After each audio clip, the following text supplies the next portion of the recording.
नमस्कार दोस्तों, मैं सुमित ठाकुर लेकर आया हूँ आपके पास एक बहुत ही शानदार सा कॉन्सेप्ट जिसका नाम है कल्पेबल होमिसाइड। आज हम लोग देखेंगे कि कल्पेबल होमिसाइड का डेफिनेशन क्या है और ये कहाँ पर लिखा गया है। कल्पेबल होमिसाइड का डेफिनेशन भारतीय न्याय संहिता BNS एक्ट के सेक्शन 100 के अंदर लिखी गई है। क्या है section 100 of the BNS act और क्या है कल्पेबल होमिसाइड का डेफिनेशन। शुरू करते हैं दोस्तों। Culpable homicide. दोस्तों, कल्पेबल होमिसाइड में 3 महत्वपूर्ण बिंदु हैं जिसे समझना बहुत ज़रूरी है। तो हम लोग धीरे धीरे करके आराम से एक एक बिंदु को समझने की कोशिश करते हैं।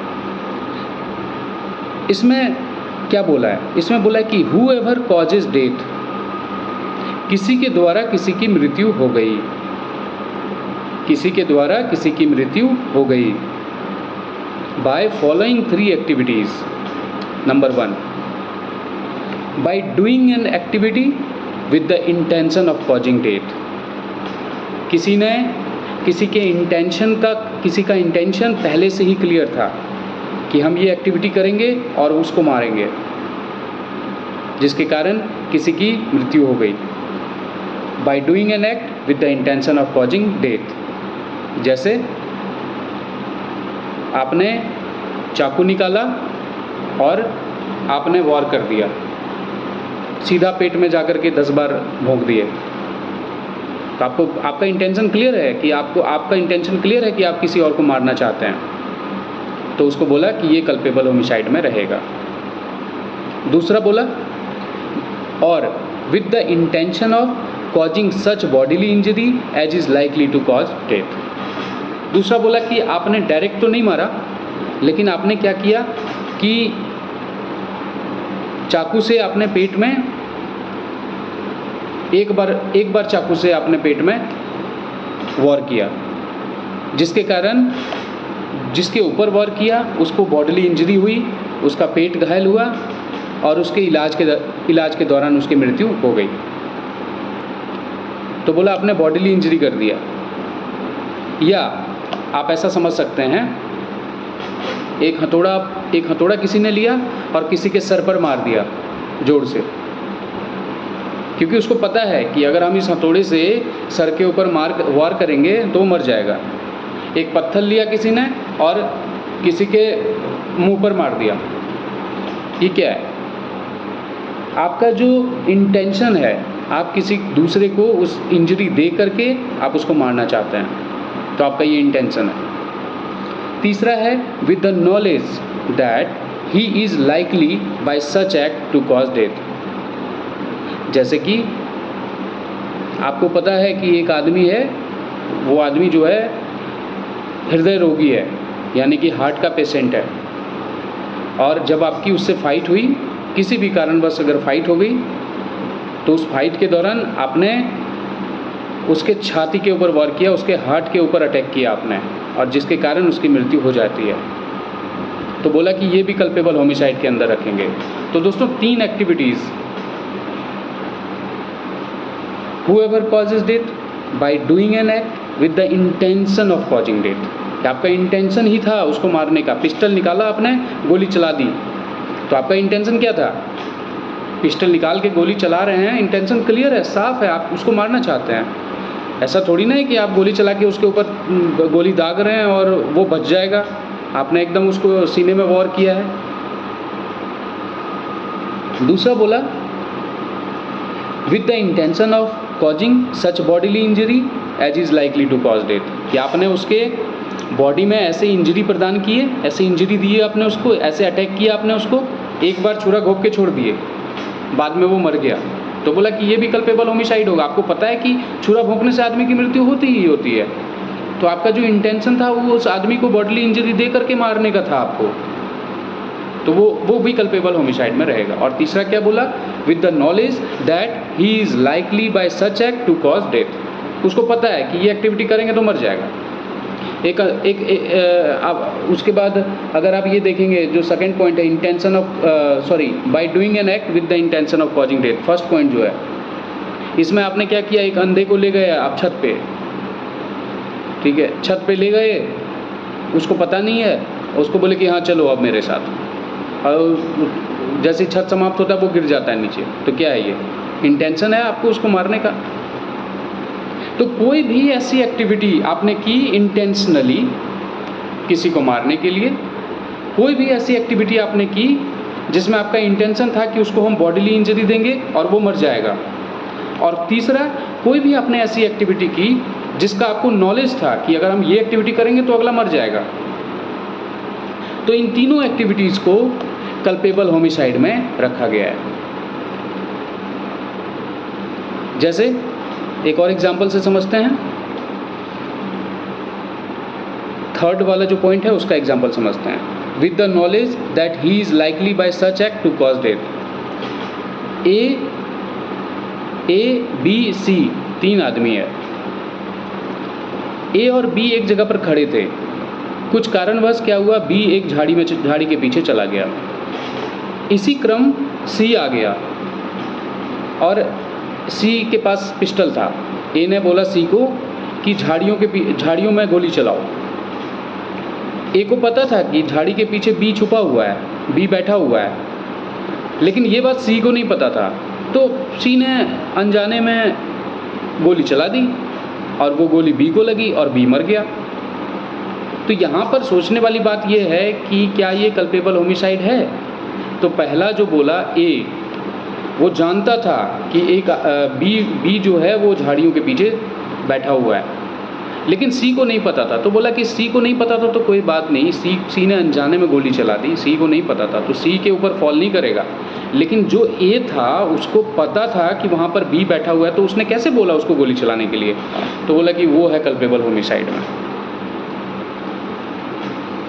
तो इन सब एक्टिविटीज़ जो आते हैं ना दोस्तों, जहाँ पर ये समझना बहुत ज़रूरी होता है कि गलती किसकी थी, किसने जानबूझकर डेथ कॉज किया, किसने जानबूझकर किसी को नुकसान देने की कोशिश की, बॉडली इंजरी दी और वो मर गया।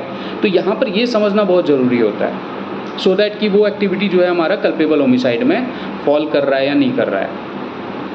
आगे बढ़ते हैं दोस्तों। इसका 3 एक्सप्लेनेशन है। पहला जो एक्सप्लेनेशन है उसको समझते हैं। पहला एक्सप्लेनेशन है a person who causes bodily injury to another who is laboring under a disorder, under a disease or bodily infirmity, and thereby accelerates the death of that or other shall be deemed to have caused his death। बोल रहा है क्या कि कोई आदमी है जिसको कि जो पहले से ही उसको कोई रोग है, समस्या है, वो डिज़ॉर्डर है, ठीक है, और आपने क्या किया कि आपने कोई ऐसी एक्टिविटी की, क्या ऐसी आपने उसको बॉडली इंजरी दी जिसके कारण वो मर गया। एक हार्ट पेशेंट के साथ आपकी बहस हो जाती है और आप लोगों के बीच में हाथापाई हो जाता है, और आपको पता है कि वो हार्ट पेशेंट है और आपने जानबूझकर उसके हार्ट के ऊपर अटैक किया और उसके कारण उसकी मृत्यु हो गई। तो बोला कि ये कल्पेबल होमिसाइड में रहेगा। भले ही लड़ाई बहुत बड़ी नहीं थी, छोटी सी लड़ाई थी, बस 30 सेकंड की लड़ाई थी। बोला उससे कोई मतलब नहीं है, 30 सेकंड की लड़ाई थी या 5 मिनट का लड़ाई था, उससे कोई मतलब नहीं है। 30 सेकंड में आपने अटैक उसके हार्ट पे ही किया जिसके कारण उसकी मृत्यु हो गई। तो बोला ये कल्पेबल होमिसाइड में रखेंगे। एक आदमी है जो कि अभी ऑपरेशन करा कर आया, और आपको पता है कि उस आदमी का अभी ऑपरेशन हुआ है और उसके पेट में ऑपरेशन हुआ है। किसी कारणवश किसी दूसरे आदमी का उसके साथ झगड़ा हो जाता है और वो जानबूझकर उसी जगह पर वॉर करता है, बॉडली इंजरी जानबूझकर वो देता है। भले ही वो बहुत ज़्यादा नहीं दिया गया, नॉर्मल आदमी को अगर उतना पड़ता तो कोई दिक्कत नहीं था, लेकिन उस आदमी को जो कि उस परिस्थिति से गुजर रहा है, वो एक डिज़ॉर्डर की परिस्थिति में है, वो एक डिजीज़ है, वो एक बॉडली इन्फर्मिटी रखता है, तो उस केस में बोला कि इसको भी हम लोग कल्पेबल होमिसाइड में रखेंगे। उसके बाद जो उसका दूसरा बिंदु है वो ये बोला कि where death is caused by bodily injury, the person who causes such bodily injury shall be deemed to have caused the death, although by resorting to proper remedies and skillful treatment the death might have been prevented। बोला क्या कि आपने बोला क्या यहाँ पे क्या बोल रहा है कि छाती पर उसने वॉर किया उसके कारण उसकी मृत्यु हो गई। अब वो आर्गूमेंट दे रहा है कि मैंने छाती पर अटैक तो किया, लेकिन उसका ट्रीटमेंट तो था अवेलेबल, रेमेडीज़ तो अवेलेबल थे। बोला कि ना ना ना ना, आपकी बात नहीं सुनेंगे। भले ही उसका ट्रीटमेंट अवेलेबल था, इलाज अवेलेबल थे, उपचार अवेलेबल था, रेमेडीज़ अवेलेबल था, उस आदमी को नहीं मिल पाया। हम बोला कि वो हम नहीं समझेंगे। बोला आपने ये गुनाह किया, बस आप कल्पेबल होमिसाइड में फॉल कर गए। भले ही उसका रेमेडीज़ था, भले ही उसका ट्रीटमेंट था, उसका हॉस्पिटल बगल में था, जहाँ पर झगड़ा हुआ बगल में एक डॉक्टर रहता था। बोला ना ना ना ना, कुछ नहीं, सुनेंगे ही नहीं आपकी बात हम, इसको कल्पेबल होमिसाइड में डालो। तीसरा बोला, तीसरा जो पॉइंट है वो मैं आपको एक एग्जाम्पल से समझा देता हूँ। The causing of the death of a child in the mother's womb is not homicide, but it may amount to culpable homicide to cause the death of a living child. If any part of that child has been brought forth, thou the child may not have breathed or been completely born. इसमें एक example से समझते हैं। एक बच्चे का हम लोग 3 भाग देखते हैं जब वो जन्म लेता है। एक बच्चा जब गर्भावस्था में होता है, जब गर्भ में होता है, एक बच्चा जो कम्प्लीटली बॉर्न हो गया है, और एक बच्चा है जिसके जन्म लेने की प्रक्रिया चल रही है, जो बर्थ अभी हो रही है। तो बोला कि जो बच्चा गर्भ में है, अगर वो मर जाता है, अगर वो ख़राब हो जाता है, तो बोला कि वहाँ पर कल्पेबल होमिसाइड में नहीं आएगा। दूसरा बोला कि जो बच्चा जन्म ले चुका है, तो बोला कि वो तो साधारण जैसे कि और आदमी के ऊपर फॉल करता है, वैसे उसके ऊपर भी फॉल करेगा। अगर किसी ने कुछ ऐसी एक्टिविटी कर दी जिसके कारण उस बच्चे की मृत्यु हो जाती है, तो उसके ऊपर सेम एप्लीकेबल होगा कल्पेबल होमिसाइड। हम लोग डेफिनेशन देख लेंगे, वैसे ही हम लोग चीज़ों को समझेंगे, कोई दिक्कत नहीं है। जैसे हमारे ऊपर एप्लीकेबल है, वैसे उस बच्चे के ऊपर भी एप्लीकेबल होगा। लेकिन जो थर्ड इम्पॉर्टेंट पॉइंट बोला कि एक बच्चे की जन्म लेने की प्रक्रिया हो रही है, और उस बच्चे का जो कुछ भाग है वो बाहर आ चुका है। भले ही उस बच्चे की कंप्लीट बॉर्न नहीं हुई है, और उस बच्चे ने सांस अभी नहीं ली है, बोला इससे कोई मतलब नहीं है। जन्म लेने की प्रक्रिया में अगर थोड़ा सा भी भाग बाहर आ चुका है, और अगर उस बच्चे की मृत्यु हो जाती है किसी ऐसे एक्टिविटी के कारण, जिसमें कि आदमी ने कोई ऐसी एक्टिविटी की जिसके कारण वो मर गया, या आदमी ने इंटेंशनली कोई बॉडीली इंजरी दी जिसके कारण वो मर गया, या आदमी ने विथ नोइंगली ऐसी एक्टिविटी की जिसके कारण वो बच्चा मर गया, तो बोला कि इसको कल्पेबल होमिसाइड में रखो। तो आपके लिए ये कल्पेबल होमिसाइड समझना क्यों ज़रूरी है? एक जनरल आदमी भी लॉ का नॉलेज रखता है, एक लॉ का नॉलेज रखना चाहिए। आसपास में क्या हो रहा है आपके पास, ये आपको समझना बहुत ज़रूरी है, सो दैट आप तटस्थ रह पाएँ, आप अपने आप को मजबूत रख पाएँ।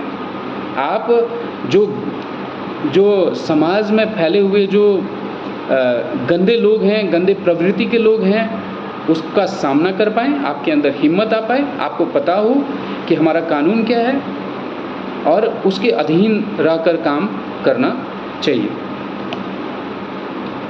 इसलिए ये चीज़ भी समझना हमारे लिए बहुत ज़रूरी है। ठीक है दोस्तों, तो मैं विदा लेता हूँ, और आशा करता हूँ कि मैं कहीं कुछ हद तक आपको कल्पेबल होमिसाइड समझा पाया। और अगर नहीं समझ में आया, या कुछ ऐसी बातें हैं जो कि आपको लगी कि मैं इसके ऊपर कुछ और आपको डिस्कस करूं, कि कुछ और बताऊं, तो कृपया मुझे कमेंट करके ज़रूर बताएं। और मैं तब तक फिर मिलते हैं आपके साथ एक नए वीडियो के साथ, एक नए कॉन्सेप्ट के साथ, जहां पर कि मेरा और आपका दोनों का जो नॉलेज है वो इंक्रीज़ होगा। तो तब तक के लिए मैं विदा लेता हूं दोस्तों। तब तक आप अपना ख्याल रखें, अपने घर का ख्याल रखें। नमस्कार, जय हिंद।